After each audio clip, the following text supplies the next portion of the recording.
Hello and welcome to my channel, and if you have already been to my channel, then welcome back. My name is Kalina, I'm a PR expert, and I have created this series about creating reality so that I can help people to use their mind and other tools and skills that they have in order to create their own reality or co-create with the people around them in the best possible way.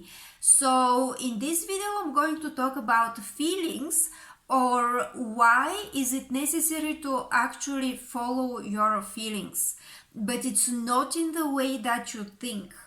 So let's start from the very beginning. How the reality is created. Your reality is created from your own state of mind and your own state of being, from the full state of being. So when people communicate with you, or when you're out there in the environment around you, people can sense if you're tense or if you're calm.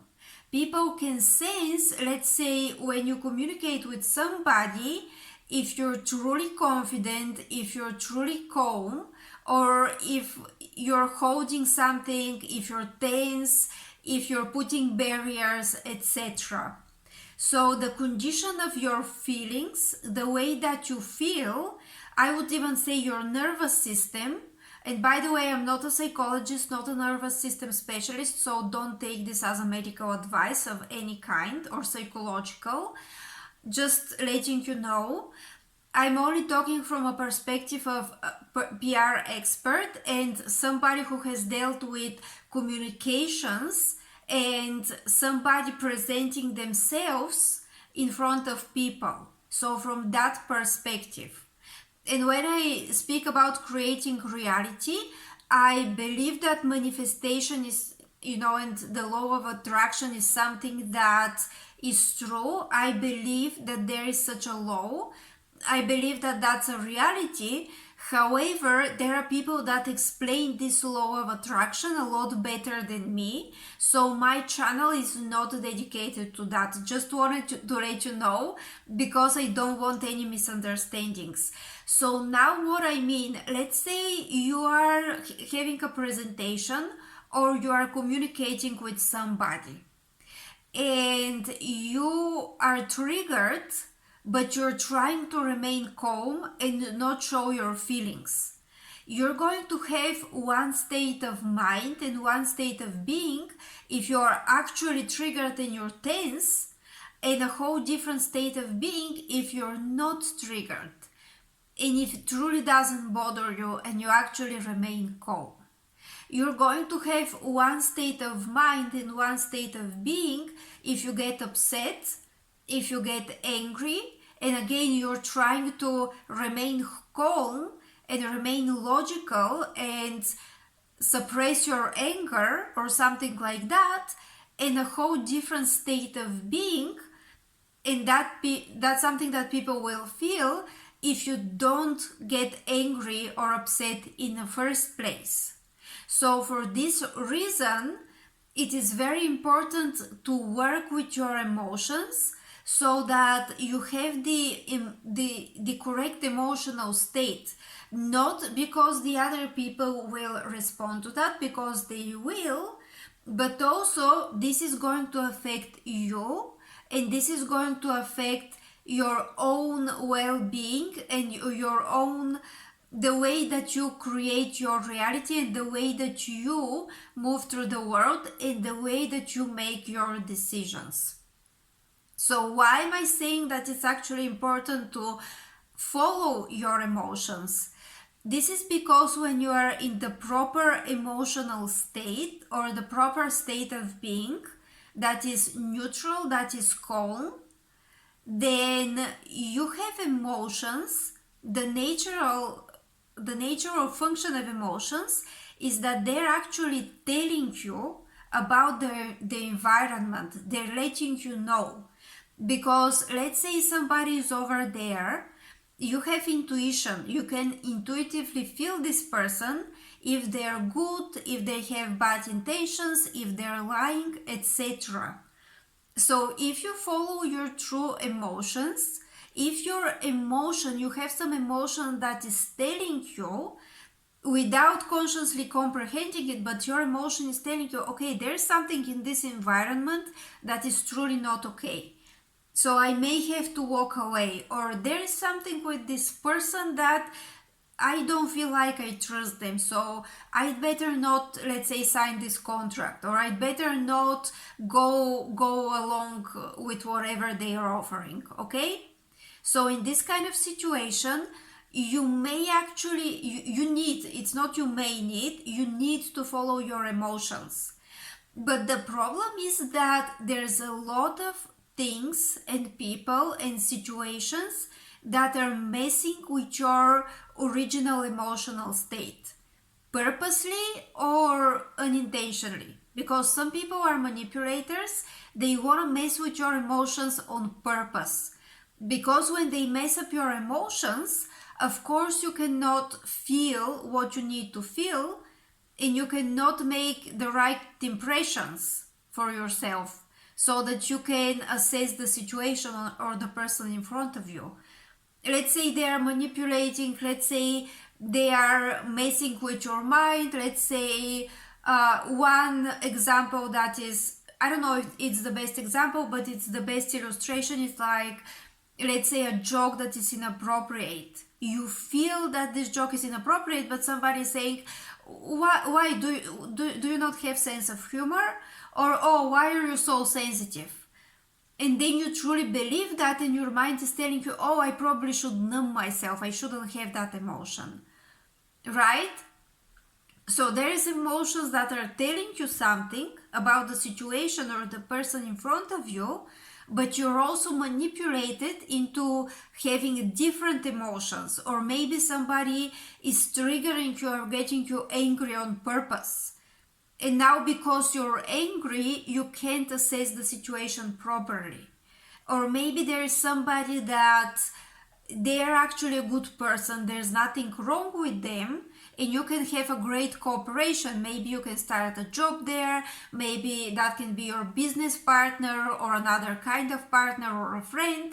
But because somebody is messing with your emotions, maybe purposely manipulating you, or maybe unintentionally messing with your emotions, you're suspicious. Your emotions are telling you that there's something wrong when there's nothing wrong. You just have a trigger that is there and that is affecting your judgment. Okay, so if you understand what I mean. So what I'm saying is you should follow your emotions, but before that you should make sure that your emotional state, like default emotional state and state of being, is regulated, it is properly maintained. Because if it is not, then you will go sideways. You may listen to something that, or somebody that you shouldn't, you may go along with something that you shouldn't, or you may actually skip a partnership that could be a good partnership, but you're so suspicious because of all the triggers that somebody is intentionally or unintentionally putting in your mind. So for me, the way that I regulate myself and my emotions, and the way that I keep my permanent state, my default state calm, is by meditation, by doing things that I like, by withdrawing myself from others for some time, for a while, because I'm actually an introvert. So when I recharge, I'm by myself basically. I can light some candles, I can do something that will pretty much get me back to that state of feeling good, because from that state I can actually properly assess. Let's say I'm somewhere and somebody is irritating me, and when I have this feeling that I'm irritated, there's something that is wrong, this person is saying or doing something that is not appropriate. Now I can assess this properly and I can react and I can say, hey, I don't want this in my reality. So if that person doesn't stop doing what they're doing, or if they're not correct to me, or if they're mean to me, or maybe they're doing something that is harmful, or maybe it's messing with you in certain ways, or with other people, maybe it's not appropriate, maybe it's not moral, or whatever it is, you can say, if that person keeps doing that, I will just withdraw myself. I will not deal with this, because that is not going to be a part of my reality. So in this way, you're actually listening to your emotions and you're following your emotions. Because a lot of times people are telling you, follow your logic. And that is also true. In some situations, you should follow your logic, but in other situations, it's exactly your logic that will confuse you. It's exactly the logical thinking. Because let's say somebody is doing something wrong or inappropriate, most of those people have a logical way to excuse this. They have a logical way to explain why they're doing it. So you're going to sense with your feelings correctly that it is wrong, but they will give you some logic, some of their logic behind that is going to confuse you. You're going to be like, yeah, it is logical. There's technically nothing wrong there, you know? Let's say they make a very inappropriate joke. They're like, well, I'm just joking, just chill, you know? And you're going to be like, yeah, it's logical. They're just joking. But at the same time, you feel bad, you know? And you're like, well, why are they even doing this joke? Why are they using this language? You know, because your senses in this case are telling you correctly, or maybe they're just saying something and they're like, oh, I'm just saying it. And it's like, how are you just saying it? You just said something that is, let's say, offensive or somehow inappropriate for the workplace or something else, right? And your senses are correct, but they can put some logic and they can be like, hey, you shouldn't be insulted, you shouldn't say that, you're actually wrong. I technically do nothing wrong, I'm just joking. Or I have the right for free speech, you know, or whatever logic there is. And by the way, I'm not against free speech, I'm doing free speech right now, but then there is certain situations that there is boundary, you know. There's boundary when you intentionally do something that is harmful to people. That's now not the right for free speech. That's something that you're weaponizing your speech in order to make somebody feel bad or something like this, you know. So in such situations, your senses are telling you correctly, you're assessing the situation. So if you want to truly create your reality, then you need to follow that senses. You need to be like, hey, I don't want to experience this. I don't want to experience mean people doing mean jokes to people, to me, or to others for no reason. And if that's actually fun for them, then I want them away from my reality and from my circle, let's say. I talked in another video that life and creating is really about experience, and manifestation is really about experience. So your experience is going to become very unpleasant if you, let's say, have this person around you the whole time. Because let's say for a while you can deal with them, you cannot pay attention, you can say, okay, I'm not gonna feel bad about this. But if it is constantly around you, then that feeling is creating your reality. So let's say maybe you're not going to necessarily confront them because you don't want to get into some stupid argument, right? But you may say, okay, I'm gonna avoid this person. I don't want this kind of reality around me. I don't want to experience that. And that is something that your senses will tell you. So this is why, in terms of creating reality, you should follow your feelings, However, before you follow your feelings, you should make sure that you are maintaining your emotional state. The default emotional state should be calm. The default emotional state should be you feel good, and then once in a while when your emotions are telling you something, and by the way, that doesn't also mean that you should just run away from everything, right? Because there are things in life that are supposed to make you feel uncomfortable. When we're going through challenges, we're going to go through hard moments, especially if you're creating something, if you're out there, if you're doing especially if you're doing your own business, or if you're writing, or if you're creating something like art, then you're going to get yourself uncomfortable. But you must recognize this uncomfortability that is a part of life, and there are challenges, and of course there are bad moments that everybody goes through, and some kind of constant feeling of something is not right, something is just wrong here. Constant feeling of like discomfort, but not in a good way, not in a way that discomfort that is like you're around somebody that is dangerous, that is harmful, maybe not physically but just emotionally. Then there's difference between the two uncomfortable state.